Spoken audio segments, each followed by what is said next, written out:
Welcome back to Let's Design Factorio. So I figured what I would do this episode is just as quickly as I can go over the other builds that I haven't actually explained yet, just to make a technical video for anyone interested in seeing how they're working. What has changed? A fair bit has changed, but there's a new one I have called egg cold storage. It's different than egg stasis in that it doesn't need power. And it's actually quite simple. It's almost criminally simple. I'll show you what I mean. So let's get an egg set up. We've got to give it water. And we have to give it nutrients. We have to put one of the nutrients in here.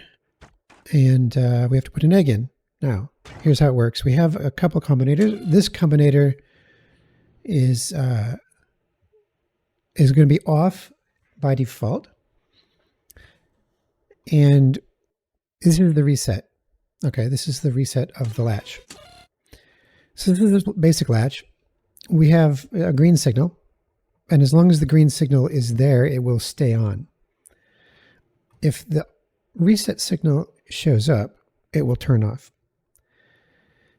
So the set is going to be a combination of reset not being there and the W signal. So the W signal is the set for the latch. W signal comes from the biochamber that says it's working. So as soon as the biochamber starts to work, the latch will trigger and the green signal will be 1. But the enable for the biochamber is green signal equals 0. So what does that do? It means that the biochamber will start up and then it will immediately stop. Let's show what that looks like. There it is. I put the egg in. The biochamber started up and now it's stopped. Now, why has it stopped? Well, because the green signal is 1.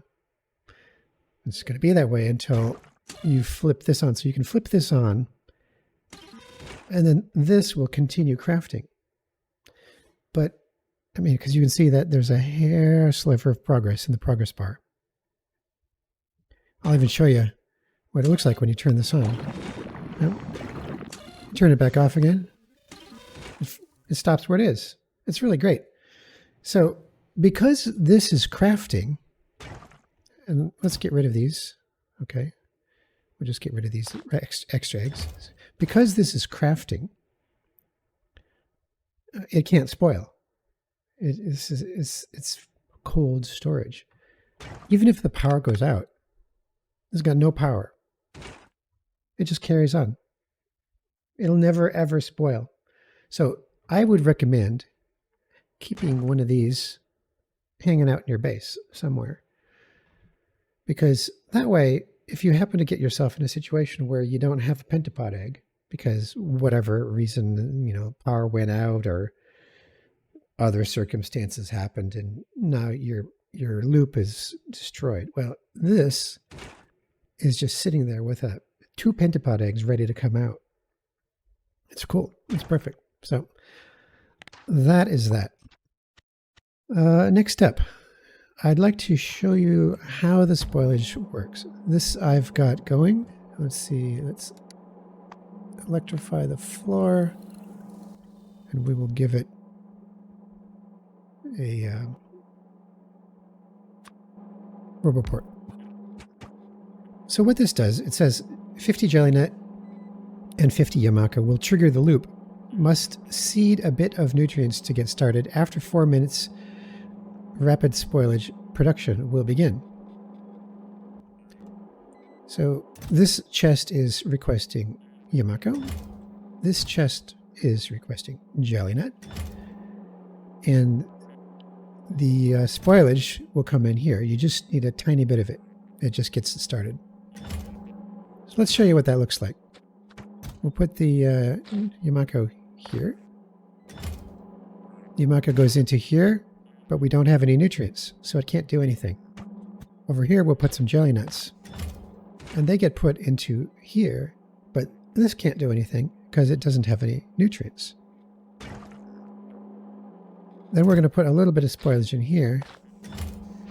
And that's going to make nutrients, just a little bit of it. It's going to go into here. It's going to feed nutrients into here and into here. Let's just pause for a little bit. So the nutrients comes from the assembler into this belt. It goes under here and then back out again. And we have a spoilage. We have several spoilage inserter that you might see around here, like this one, this one, this one, this one, this one, and this one, and this one. They're all handling the fact that spoilage will happen. And, you know, if this slows down or backs up or whatever have you, the stuff that's inside there will spoil. And you want that to go somewhere. Well, where it all ends up is the same place. So the spoilage all ends up in this provider chest. This provider chest will provide spoilage, you know, in large quantities. And that will loop around into this one if this is still active. But this has got a signal onto it saying, don't be active if we don't need it. Like,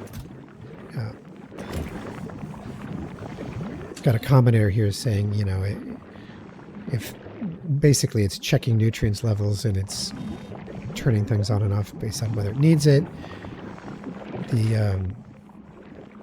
The middle biochamber handles the processing of Yumako to make lots of nutrients, and the nutrients will get put into this. But we try not to insert Yumako fruit into the process to make nutrients unless this is out of nutrients itself. So that's kind of what that does. If nutrients is 0, then we're going to make more nutrients.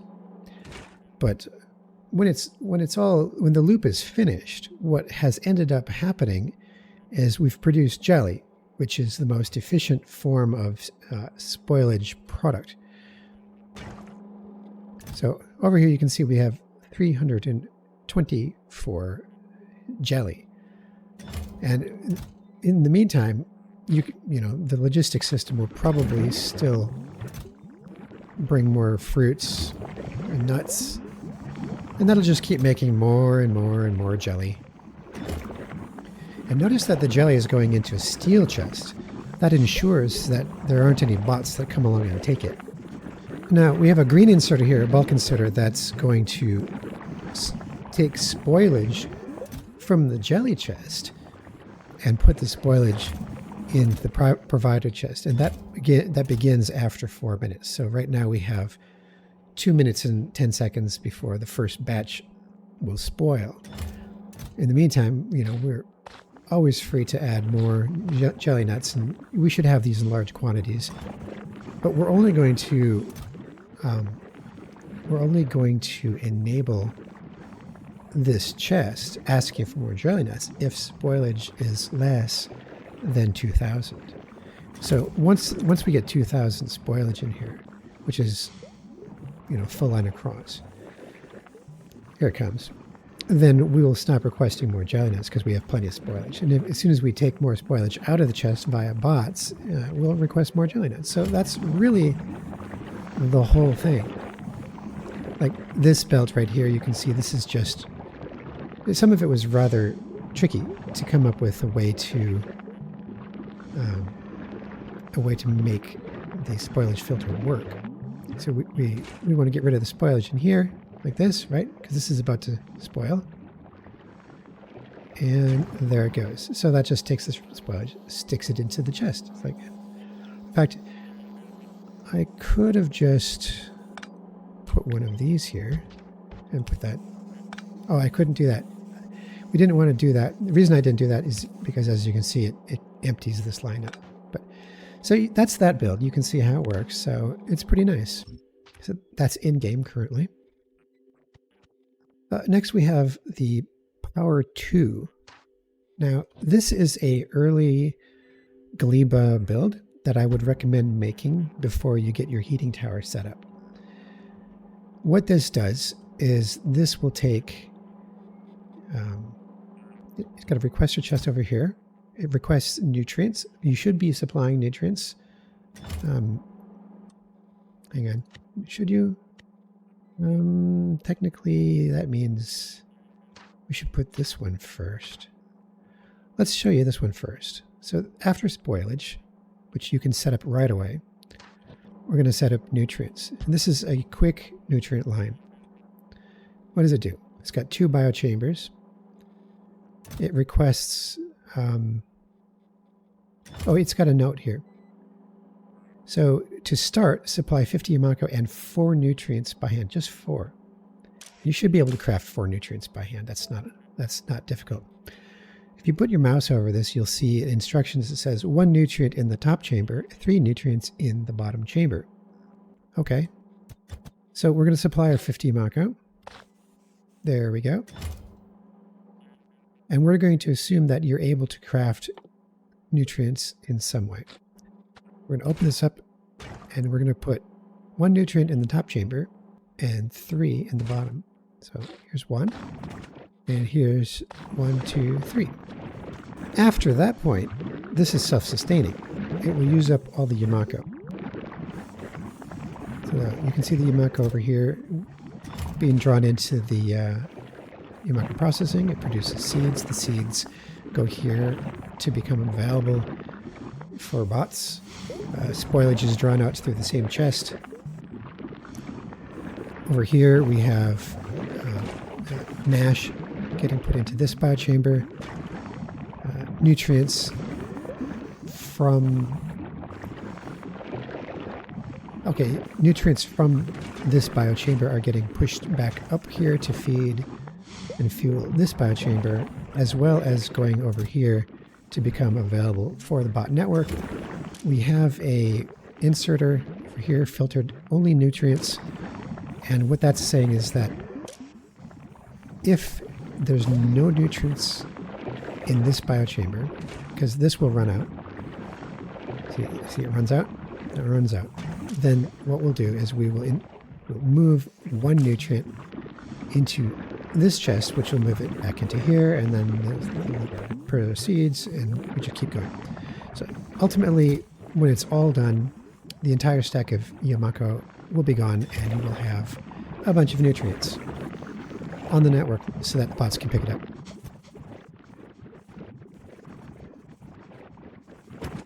There we go. All the Yamako is processed into mash. And all the mash, except for these last 2, are processed into nutrients. And this is saying item ingredient shortage. So it doesn't have enough mash to run the recipe, because the recipe calls for 4 Yamako mash. So this will just sit here until you give it more Yamako. But the good news is that we got 339 nutrients from that stack of Yamako. It's pretty cool. So you didn't have to craft this by hand. This is a nice little automated build that will just take your stack of Yamako fruit and turn it into nutrients for you. And it's all got a pretty decent amount of time left. There's a couple of minutes left on this one. You're going to want to use her up pretty quick. So over here on this power belt, see now we got this. And after nutrients 1 is power 2. Power 2 wants nutrients and jelly nut. You should be able to supply jelly nut, and nutrients can come from your freshly made nutrient line over there. So once this has got the supplies, it's pretty much self-sufficient. We just got to supply it some water from like an offshore pump. So just like that, we're creating power. It's a pretty easy build. You know, it's got a couple of tanks, got a couple of boilers, and it's got 4 steam engines and an assembler, and that's really all there is to it. It's to supply jelly nuts and nutrients for a decent early power. Now, what kind of power do we have? Well, 900 kilowatts. That's not bad. You can see from here, if we stop producing power, we start consuming power, and we get rid of the buffer, and then bring it back, we should be able to make these go at full speed.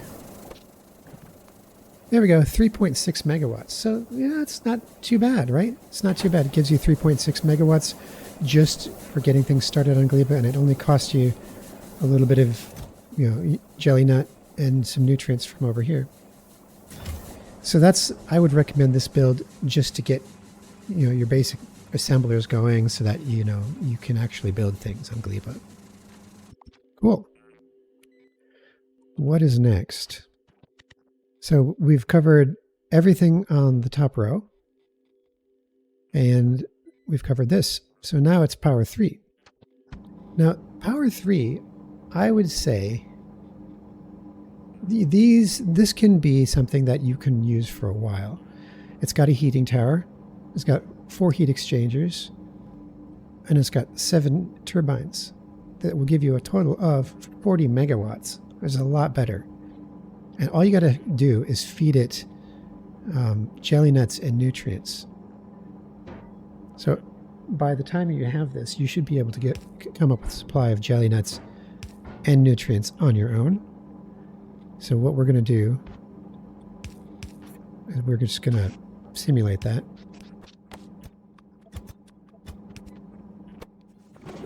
Here we go. So using the power that you've given it from your low power build, you're going to have some jelly nuts and some nutrients on a line somewhere, and you're just going to take. It doesn't matter how old they are because they're going to get burned up.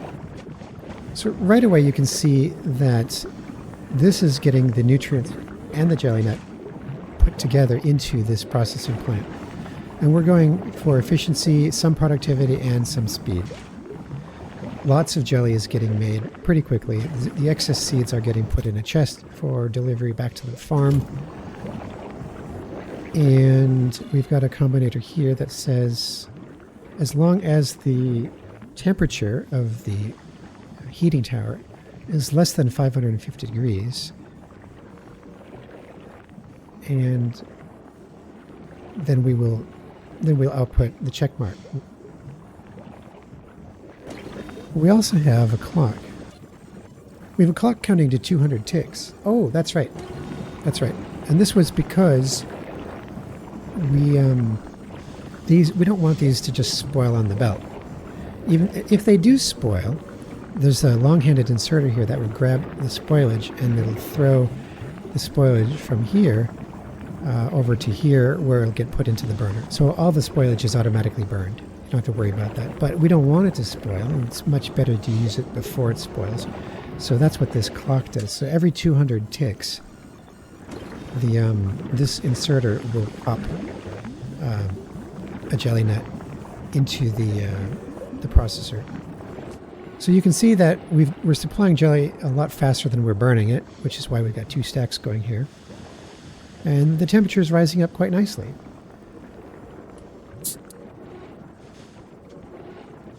As usual, don't forget to supply your water.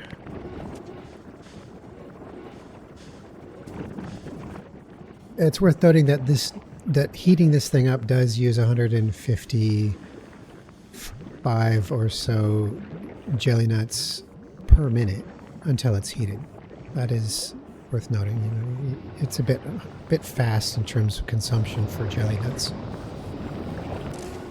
Now that the temperature has raised above 500 degrees, our heat exchangers are showing 500 degrees, which is enough to produce superheated steam. So you can see the power being produced down here. We're going to stop producing power from the map. And here we are. That's maximum production. So you can see from here that we are producing 41 megawatts. Pretty steady. 40.7 megawatts to be precise. And this is a really, really nice early game build that you can make after your steam engine build, which only gives you like 3 or 4 megawatts. This will give you 10 times that. Cool. Well, that'll run pretty much forever. And what this will do now that it's up to temperature, T is still less than 550, so we are going pretty constantly with the inserter. Oh, you know what? It's because I'm drawing as much power as I can from it. So let's stop doing that for a moment. The way heating towers work is they will heat up as long as they aren't having their full heat power drawn from them.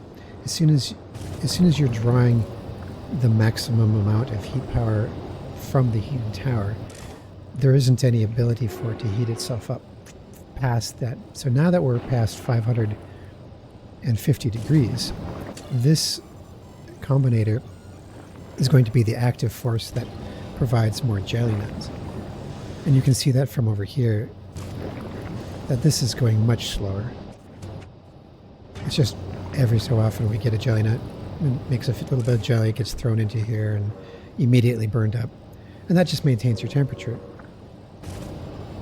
And it'll do that for whatever power rate you want. Like if you let's say we want more. Whatever we want for power, this will compensate for it. Up to 40 megawatts. Great. So one of the things I did with this build was what you saw in the game recently is I basically gutted it out and I put rocket fuel in it, and then I took the pattern here and I just turned it into a square, right? Like this. And that is the basis for the next power plant. Under larger production, we have 160 megawatt power, which is what I built in the game. And you've seen how that works. We have rocket fuel in the beginning, and we have rocket fuel in the middle, and it's insert a supply of rocket fuel to the 4 heating towers, which supplies heat to the 16 heat exchangers, and that supplies enough steam to power 28, I think it is, turbines, which makes 161, I think, or no, 163. It might be it's at least 160 megawatts. So it's a pretty good build. I like how it looks. Works fantastic. It's very stable. All right, beyond that, we have nutrients 2. And now I have put this in the game. And this is basically just a way of making nutrients a bit more automated like. So what's going on here? We have an enable button. Turn it on when you want it to work. Turn it off when you don't. Backup nutrients. The whole point is backup nutrients when your nutrient line fails. If your nutrient line needs nutrients to get started, this is a good build to get that working again. How does it work? Well, it has spoilage that comes in. Spoilage gets converted into a little bit of nutrients, which gets trickled into the MASH and the Yamaka processing lines, and both of these will provide more nutrients, in larger quantities. I'll show you what that looks like. So now we have a little bit of nutrients coming out. We stop the line here to make sure that if this building needs nutrients, we don't want to just jet out and be discarded or be lost. So we're going to stop. This detects whether we need the nutrients to be put in here to just make sure the line stops so we can catch it. So this produces nutrients at a pretty fair rate. It's all speed modules here. Let's just go as fast as it can. That's really all there is to that. And that's it for the startup builds. Now we have larger production. You've seen rocket fuel in the game. I'm going to show you how that works. It's really cool. So we're going to supply water on this pipe right here. So water comes in to this and rocket fuel. So here's the rocket fuel instructions. Requires 400 spoilage to start. Make sure Yamako and jelly nuts are coming in. 38.6 per minute rocket fuel produced. 24 per minute Yamako consumed. 74 per minute jelly nut consumed. All right, so let's simulate that. What we'll do is we'll get the farm simulator going. All right, so Yamako and Jelly Nut are being supplied to the requester chests and building up. Meanwhile, nothing is working because we don't have any nutrients, and nutrients is the fuel that supplies all of these things, except for this one. This is an assembler because it doesn't need nutrients to get started. So we're going to supply it with 400 like it asked for. This spoilage gets turned into nutrients right here in this assembler as fast as we can. The nutrients continuously loop around the entire production line. This ensures that each and every machine gets a chance to grab nutrients when it needs to. So there's also a spoilage filtered inserter that goes out of the machine and back onto the belt. So we will have, if it sits idle for any period of time, obviously everything in the machine is going to spoil. So you want the spoilage to go somewhere. So this is going to take the Yamako Create Mash. This is going to take the jelly nut and make jelly. And the jelly is going to get put into this one, which makes rocket fuel, but it's also going to get put into this one, which makes bioflux. We have two inserters going out of the bioflux generator, and this one is only active if the bioflux over here is 5, because we want to create nutrients from bioflux as the primary. And you'll notice that that's what's happening now. We're no longer making nutrients from spoilage. We're making nutrients purely from bioflux, and it makes it in really large quantities because you get 40 nutrients from 5 bioflux, but you need 5. And we want the first 5 bioflux to obviously go into this biochamber first before sending any of it to make rocket fuel. That's secondary. So now that we have lots and lots of nutrients on the line, we'll notice that we have a inserter here that says only put more nutrients on the line if the nutrients on the line is less than 100, because we don't want to actually saturate the line, and this prevents that. So right now you can see there's 103 nutrients on the line, and it hovers around 100. Every time it goes below 100, this inserter will activate for a little bit just to top it up, and then that produces a backflow of nutrients into this biochamber, which is just fine. So over here, this is where we get the remainder of the bioflux that's not being used to make nutrients. That's getting put into here along with jelly from the jelly maker. And it's got water coming in from over here. So these 3 things together will make rocket fuel. And the rocket fuel goes over here and gets put in this provider chest. It's just going to fill it up. So this is an amazing build. It's very, very small. You can make as many of these as you want because they're super, tileable, compact, whatever. It's really cool. Now, it's important to remember that this does make 38.6 per minute rocket fuel, and if you are needing more rockets per minute than that, or rocket fuel than that, you're going to want to make more of copies of this. At the moment in the game, I have 1. And it's just enough to power the 160 megawatt power plant. So that's rocket fuel 1.0. You've seen this, and we have a Nutrients 3 line, which is the last one I want to show you today. This is a fun one as well. It's quite balanced. Have we got instructions anywhere? It doesn't look like. I never made instructions for this one. But it's fairly straightforward what's happening. So you got a requester chest that's wanting spoilage. Everything you see here is a mirror of everything you see here. So they're symmetrical. This one is saying when mash is less than 40 on the line, that we want to insert Yamako into make more mash. So this is trying to maintain a level of mash on the line.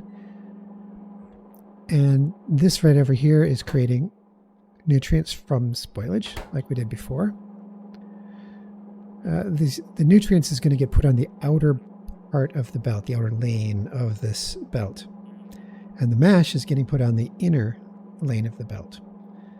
Over here we have 3 biochambers that are set to productivity. So they're max. Everything here is all about productivity. We want to get as much as we can out of this. So it looks like all we really need is we want to make as much Yamaka. This is going to make Yamaka fruit. We're going to put a loader on this.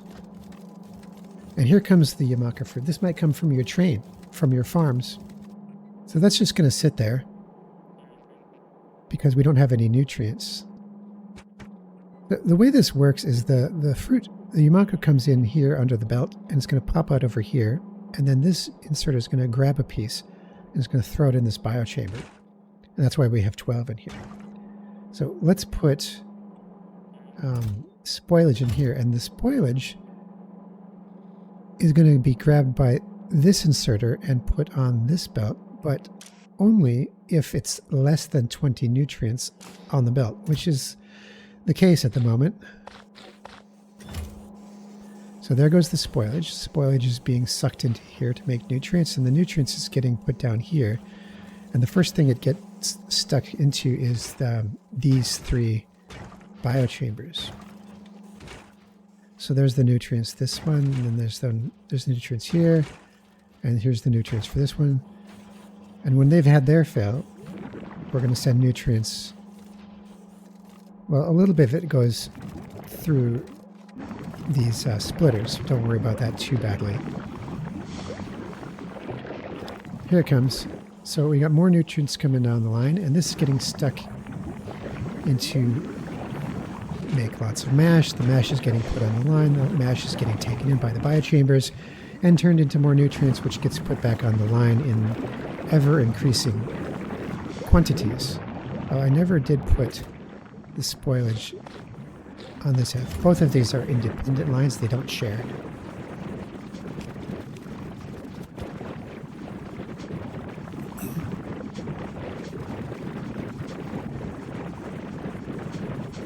So the inserters that put the nutrients on the line from these guys are limited by 150. So we want to make sure that there's no more than 150 nutrients on the loop at any given time, because we don't want to saturate it. The reason we don't want to saturate it is because if something does happen to spoil, we want there to be room to put it. And if there's no room to put your spoilage, then things might very well back up. Alright, so the nutrients is coming down this line, and it's kind of going at full speed, I guess. It's not, it doesn't saturate the line. There's no doubt about that. It's not saturating the line. But, you know, it's making nutrients pretty quick, and we can measure that through here. So how fast are we consuming? So we're using 144 Yamako per minute. And we're producing 100 or 1,300 nutrients per minute, which is not bad. I could have swore I wrote that down somewhere. Hang on. Oh, here it is. Okay, disposable nutrients. Place this near the Yamako farm to consume leftover fruit not used in main production line. Consumes 144 per minute Yamako. Produces 1,300 per minute nutrients. Returns 174% of the seeds needed to replant. So if you need to make sure that all your seeds are coming back to the farm, this is a great way to do that. And that's it for now. I have got more that I want to make, of course. There's going to be lots more builds. Gleba is basically an engineer's utopia. So it's a lot of fun. It's challenging. It's genuinely challenging, but it's a lot of fun. So with that, thanks for watching, and I'll see you in the game.